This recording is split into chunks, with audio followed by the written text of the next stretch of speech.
हजरत लुकमान हकीम और गधे की कहानी।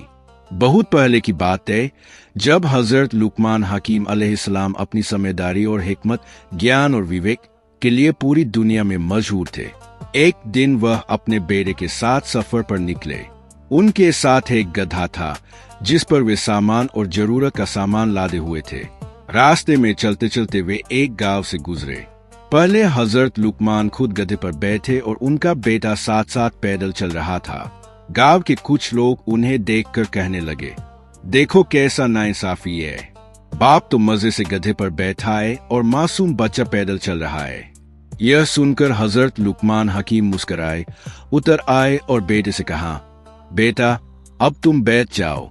अब बेटा गधे पर बैठ गया और हजरत लुकमान पैदल चलने लगे।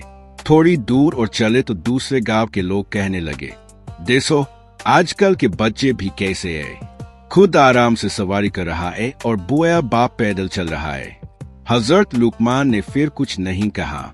उन्होंने बेटे को नीचे उतरवाया और दोनों पैदल चलने लगे।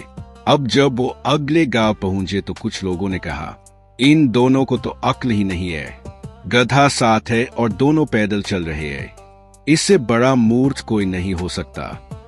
अब की बार हजरत लुकमान ने बेटे से कहा, आओ बेटे, इस बार हम दोनों ही गधे पर बैठते हैं। दोनों गधे पर बैठकर चलने लगे। अगले गांव में लोग बोले, क्या जुल्म है, दोनों एक ही गरीब जानवर पर चढ़े हुए हैं, जरा भी रहम नहीं किया गधे पर। यह सुनकर हजरत लुकमान हकीम रुके, मुस्कुराए और अपने बेटे से कहा, बेटा देख लिया लोग क्या कहते हैं, अगर तू चले और मैं बैठूं तो लोग कहते हैं बाप जालिम है, अगर तू बैठे और मैं चलूं तो कहते हैं बेटा बदतमीज है, अगर दोनों चले तो कहते हैं बेवकूफ है, और अगर दोनों बैठे तो कहते हैं गधे पर जुल्म हो रहा है। इसलिए याद रखो बेटे, दुनिया की बातों का कोई अंत नहीं। इंसान को वही करना चाहिए जो हक और समझदारी पर हो, न कि हर किसी की बातों में आकर अपने रास्ते से भटक जाना चाहिए।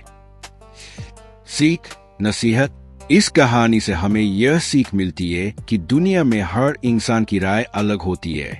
अगर हम हर किसी की बात सुनकर अपना रास्ता बदलते रहेंगे तो कभी भी सही मंजिल तक नहीं पहुंच पाएंगे।